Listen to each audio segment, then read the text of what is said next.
श्री रामचंद्राय नमः। सद्गुरुदेव परमात्मने नमः।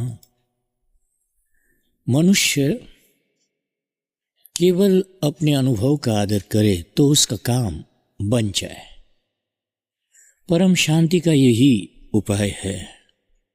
सुनिए राम सुखदास जी महाराज क्या कहते हैं।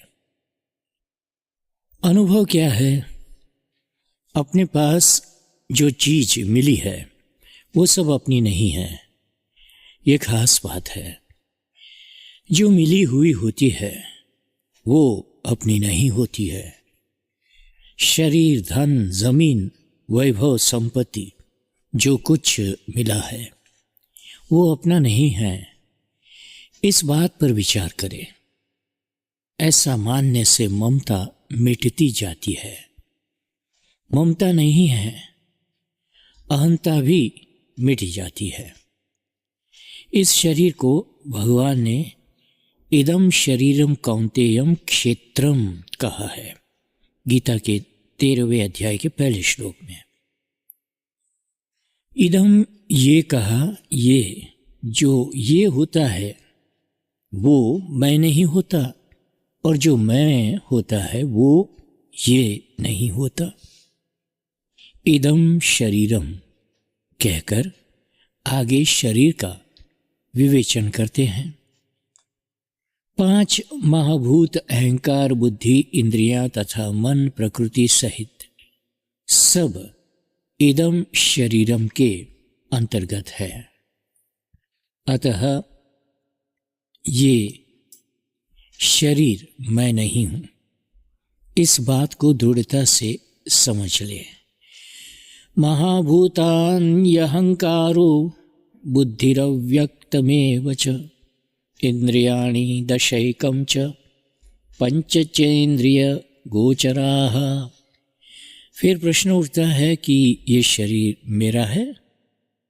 आप इस शरीर को जितना और जैसा चाहे रख सकते हैं क्या? इसमें जो परिवर्तन चाहें कर सकते हैं क्या? वृद्धावस्था को रोक सकते हैं क्या? इससे मौत से बचा सकते हैं क्या? यदि ये आपके हाथ की बात नहीं है तो फिर ये शरीर आपका कैसे? अतः ममता और अहंकार को जीवित रहते हुए छोड़ दो। निर्ममो निरहंकारः स शान्तिमधिगच्छति। इससे शांति को प्राप्त हो जाओगे। अहंता ममता को नहीं छोड़ोगे तो भी ये तो छूटेगे ही। ये मैंपन और मेरापन रहेंगे नहीं, परंतु आप इन्हें नहीं छोड़ेंगे तो अशांति, दुख, संताप और जलन होते रहेंगे। इस शरीर से किए गए पाप तथा पुण्य के फल भोगने के लिए अनेक जन्म लेने पड़ेंगे। इसलिए यदि आप ये स्वीकार कर ले कि शरीर, इंद्रिय, मन, बुद्धि तथा अहम मेरे नहीं हैं, तो इनके द्वारा की गई क्रिया भी आपकी नहीं होगी। इस बात को गीता ने कहा है, गुणा गुणेषु वर्तन्त, अर्थात गुण ही गुण में बरत रहे हैं। प्रकृतेः क्रियमाणानि गुणैः कर्माणि सर्वशः अहंकार विमूढ़ात्मा कर्ताहमिति मन्यते। गीता 3:27। वास्तव में सब कर्म प्रकृति के गुणों द्वारा किए जाते हैं, परंतु अहंकार से मोहित अंतःकरण वाला पुरुष, अज्ञानी, मैं करता हूं ऐसा मान लेता है। तो क्या करना है? करना है नैव किंचित करोमीति युक्तो मन्येत। ऐसा मान देना कि कुछ नहीं करता मैं, क्योंकि मैं जानने वाला हूं और ये सब जानने में आने वाले हैं। इनसे होने वाली क्रियाएं मेरी कैसे हुई? जो ये जानता है कि क्रिया केवल प्रकृति के द्वारा होती है, वो अपने को अकर्ता देखता है। और जब अपने को अकर्ता देखता है तो वो सब लोगों को मार कर भी वास्तव में न तो मारता है न पाप से बंधता है। मनुष्य अहम कृत भाव से ही फंसा है, और वो अहम कृत भाव वास्तव में है नहीं, केवल माना हुआ है, और माना हुआ न मानने से छूट जाता है। ये आपके हमारे सबके अनुभव की बात है। अतः इस बात को मान ले कि शरीर मैं नहीं हूँ और मेरा नहीं है, शरीर अलग है और मैं अलग हूँ। वासांसि जीर्णानि यथा विहाय नवानि गृह्णानि नरो अपराणि। जैसे मनुष्य फटे कपड़ों को छोड़कर नए कपड़े धारण करता है तो कपड़ा मैं नहीं होता, इसी प्रकार शरीर मैं नहीं है और मेरा नहीं है। यदि मैं और मेरापन बढ़ते रहेंगे कि मैं पढ़ जाऊंगा, पंडित बन जाऊंगा, व्याख्यानदाता बन जाऊंगा, ऊंचा बन जाऊंगा, धनवान बन जाऊंगा और मेरे धन हो जाएंगे, संपत्ति हो जाएगी, परिवार हो जाएगा, इस प्रकार मैं और मेरापन बढ़ाते रहेंगे तो शांति और सुख की प्राप्ति नहीं होगी। और जहाँ अहंता ममता छोड़ी कि उसी क्षण से स शांति मधिगच्छति, शांति को प्राप्त हो जाओगे। तो प्रश्न था कि शांति कैसे मिले। अहंता ममता बढ़ाकर अशांति अपनी आपकी स्वयं पैदा की हुई है।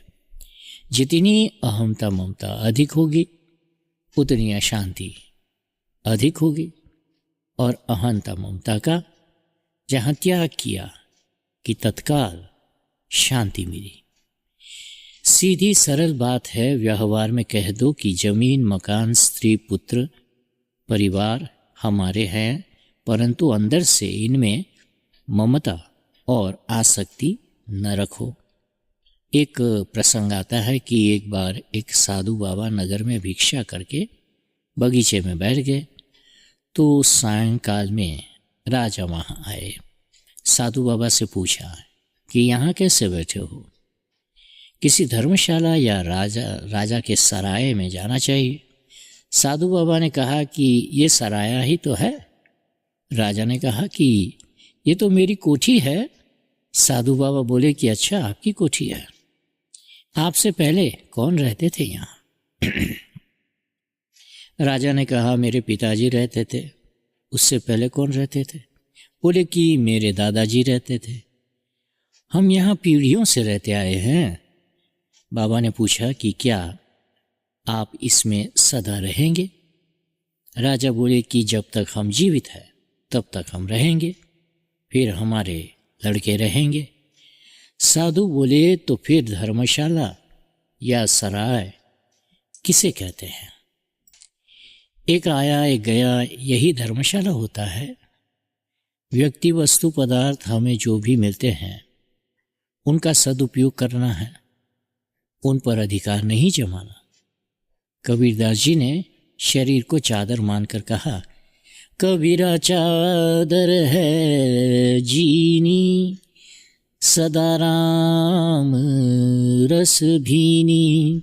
फिर अंत में कहा, 9-10 मास बुनत लाग्या, मूरख मैडी कीनी। दास कबीर जुगति से ओढ़ी, ज्यों की त्यों धर दीनी। इसका अर्थ ये हुआ कि शरीर में मैंपन और मेरापन नहीं करना, इसका सदुपयोग और अपने कल्याण के लिए करना। इस बात का पक्का विचार कर ले कि ये शरीर, संसार की वस्तुएं, सामग्री सब संसार की है और संसार की सेवा के लिए मिली है। इन्हें अपनी न मानकर संसार की माने और संस्कार की सेवा के लिए माने, इससे वस्तुओं का सदुपयोग होगा, परंतु अपनी और अपने लिए मानेंगे तो वस्तुओं का दुरुपयोग होगा और दुरुपयोग से हमें दंड भोगना पड़ेगा। इन्हें अपना मानने से लाभ तो कोई होगा नहीं और हानि किसी तरह की भी बाकी रहेगी नहीं। इन पर अपना अधिकार जमाना, कब्जा करना बेईमानी है और ये बंधन है। ये भगवान की है या संसार की है या प्रकृति की है, जिसकी है उसकी माने तो ये मुक्ति है। भक्ति योग में भगवान की है, कर्म योग में संसार की है और ज्ञान योग में प्रकृति की है। अतः इन्हें अपनी तथा अपने लिए न माने। एक दूसरी बात है कि हम इस शरीर तथा वस्तुओं से सुख चाहते हैं, परंतु ये मानव शरीर तथा इसकी सामग्री सुख तथा भोग के लिए नहीं मिली। यही तन कर फल विषय न भाई, ये तो दूसरों को सुख देने के लिए तथा दूसरों की सेवा के लिए मिली है। यदि सुख भोगना चाहो तो स्वर्ग में जाओ, दुख भोगना हो तो नरक में जाओ। सुख दुख दोनों से ऊंचा उठना हो तो मनुष्य शरीर में आओ। सुख दुख दोनों से ऊंचे उठने पर ही महान आनंद, महान शांति की प्राप्ति होगी। परंतु यदि सुख चाहोगे तो दुख भोगना पड़ेगा ही, और यदि सुख की कामना छोड़ दोगे तो महान आनंद और महान शांति की प्राप्ति होगी। अतः शांति का उपाय ये है कि शरीर में ये मैं नहीं हूँ, शरीर संसार मेरा नहीं है और मेरे लिए भी नहीं है। मुझे दूसरों से सुख लेना नहीं है, अपितु दूसरों को सुख देना है। जय सिया राम।